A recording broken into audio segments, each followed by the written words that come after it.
going to be looking at the Search for Truth Home Bible Study tonight. I'm going to go to a particular page in the Bible study, and I want to try something that I'm going to call the Bible in 5 minutes. Okay, so we're going to go to page 1 of the Search for Truth Home Bible Study, and it gives us a general overview of the Bible. And my intention here is to give you kind of the big picture of the Bible, and that way, for both the student and for the teacher, we can put the rest of our lessons in context. So the first thing that we want to keep in mind is how the Bible is laid out. And the Bible is actually laid out by category of book. It's not laid out in chronological order.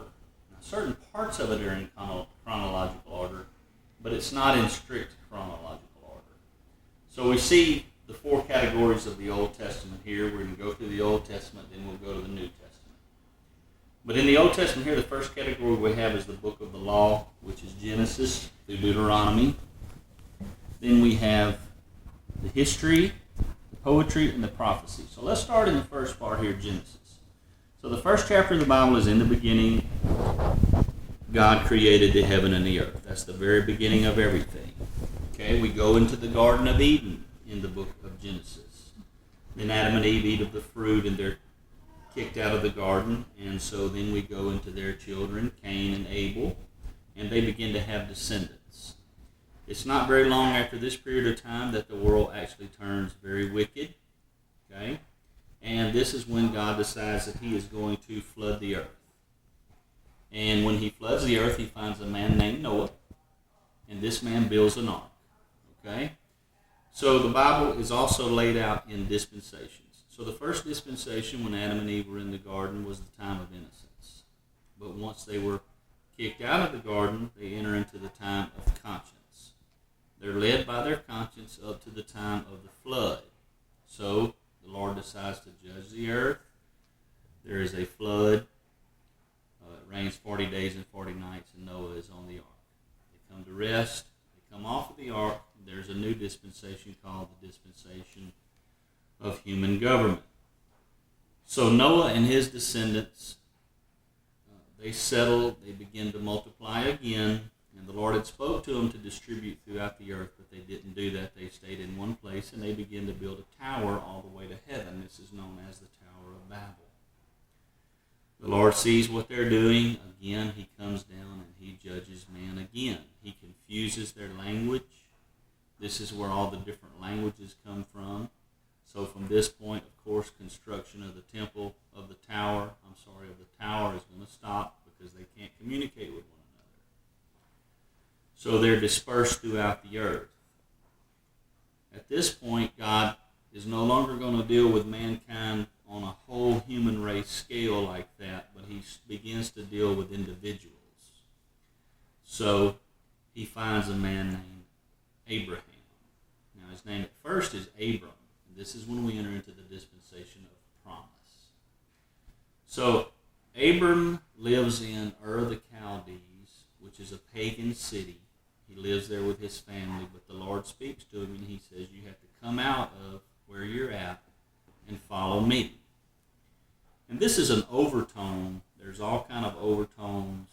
They're called types and shadows for us of what we have to do as Christians. These stories are kind of woven all throughout the Old Testament. So this speaking to Abraham that he needs to come out of where he is and leave behind the world that he knows and enter into an unknown place is symbolic of the Christian's first step towards God, that he has to repent of his sins and leave the world with all of its wicked things and step into a new place which is unknown. So the Christian, newborn, first beginning Christian, is embarking on an unknown journey. He doesn't know where he's going, but he knows he has to leave the old places behind. So Abraham does that. He comes out of Ur of the Chaldees. He brings with him his nephew Lot and his wife Sarah and his herdsmen and cattle and all this stuff. Well, after they travel for a while, the herdsmen of Abraham and the herdsmen of Lot have a dispute, so they decide to part ways. And Lot goes down into Sodom and Gomorrah. And Abraham goes a different way. Well, after a period of time, God decides to judge Sodom and Gomorrah because of their wickedness. But he tells Abraham what he's going to do before he does it. And Abraham intercedes for Lot. And the Lord kind of bargains with Lot, so to speak. Lot says, would you destroy it if there were, I forget the number, but he's like, if there were 10 righteous there, would you spare the city? And the Lord's like, I would if there were 10, but there isn't.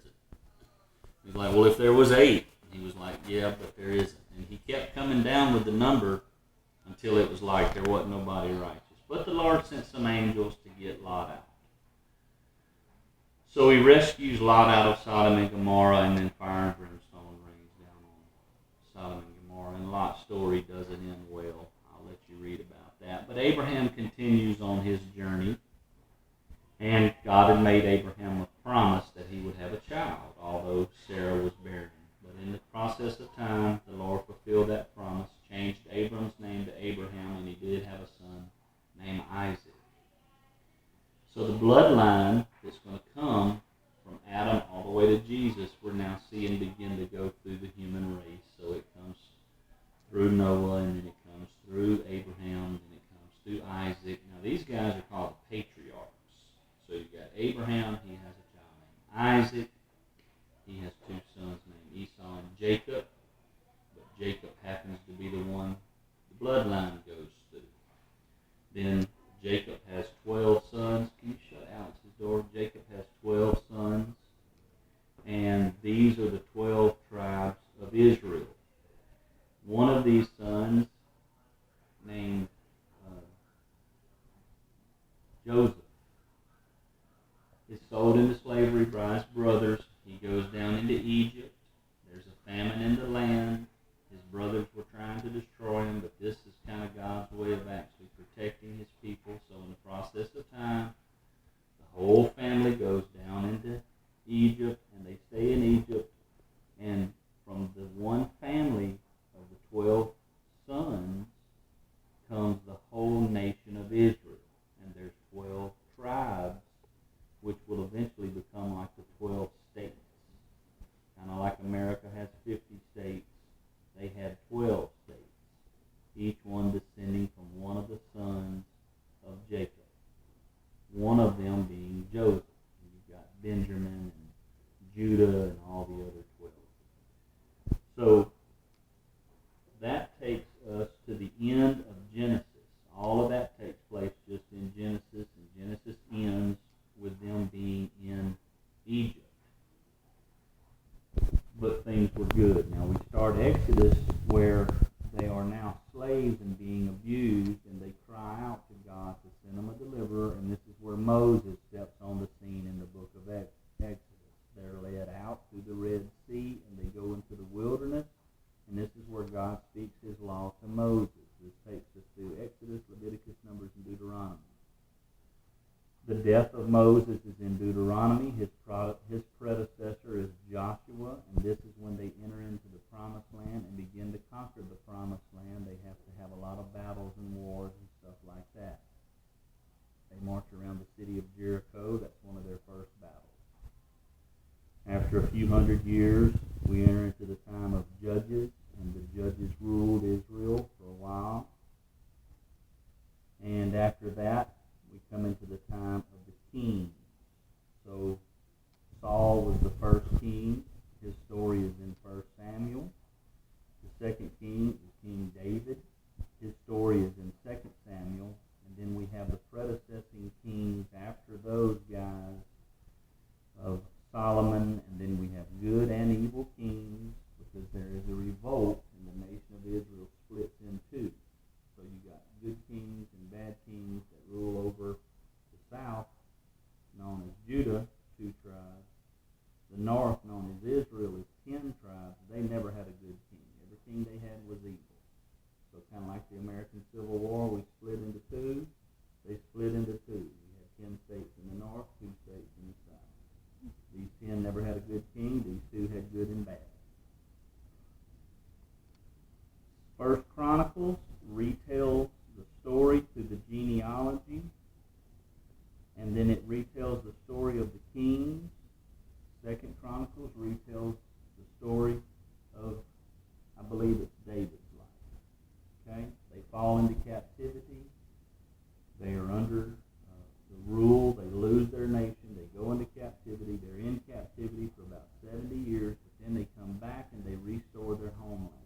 When they restore their homeland, you enter into Ezra, Nehemiah, and Esther. These are stories about them going back home and rebuilding their land. Job, Psalms, and Proverbs, and Songs of Solomon, these are all poetry books. These would have happened all throughout this period of history. All of these prophets here, Isaiah through Malachi, which is the end of the New Testament, all of these prophets here took place during this period of time of the kings. So these guys were talking to these people, these prophets were talking to these people, trying to warn them of the judgment that was going to come.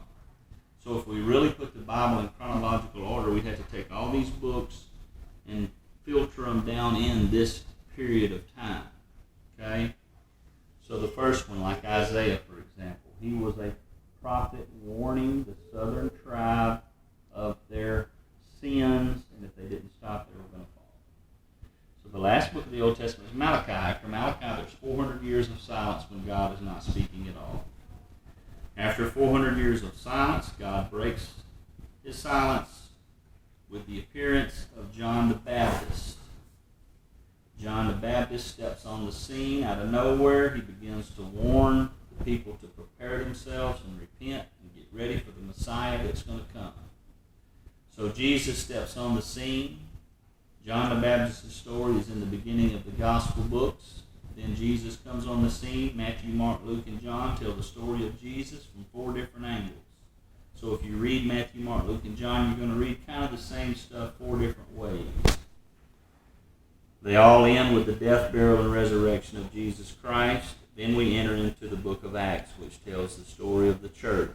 So in the beginning of the book of Acts, Jesus is still on the scene, but he ascends to heaven in the beginning of the book of Acts. Then the book of Acts tells the story of the church. The first half of the book of Acts is about all of the disciples and stuff.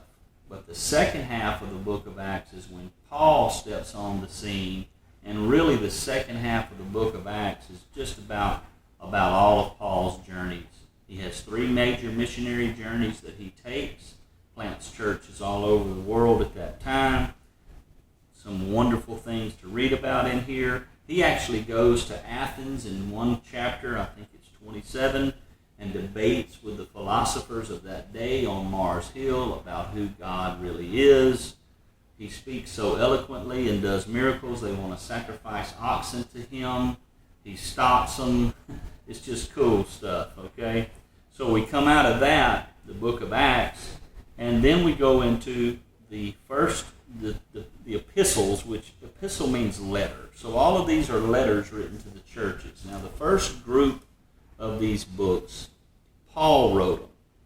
So from Romans all the way through Hebrews, it's generally agreed that Paul wrote all of these books. There's some debate about Hebrews, but most of these books, it's generally agreed that Paul wrote all of these. Wonderful stuff in here. The love chapter in Corinthians, all kind of good stuff that tells you how to live a Christian life. So it takes one book to get saved. It takes all these books to stay saved. It's a lot easier to get saved than it is to stay saved. Then we enter into the general epistles, which was written by James, Peter, John, and Jude. We end this book. We end the epistles. Then we go in the book of Revelations, which was also written by the disciple John. John is the only one that was not killed. All of the rest of them were martyred. All the rest of them were killed. None of them came to a good end. Peter didn't come to a good end. Paul didn't come to a good end. The only one that did was John. Okay?